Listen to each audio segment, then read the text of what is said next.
Hey, this is Sasha B, and today we're in Sedona, Arizona. And this trip is reminding me that sometimes you need to step away from the normal so God can refresh your spirit. When you see mountains, sky, beauty, and all that God created, it puts things in perspective. It reminds you that your pain is real, but it is not bigger than God's power. We get so used to the routine, the pressure, the responsibilities, that we forget how much our soul needs room. Sometimes travel is not running away. Sometimes it is restoration. Taking time away can be spiritual.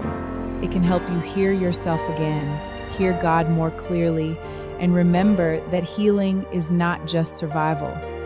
Healing is letting your spirit be restored. So this season, I'm learning that travel can heal you too. A change of scenery, a moment with God, and the beauty of His creation can do more for your heart than you realize. This is Sasha B, keeping it real as always.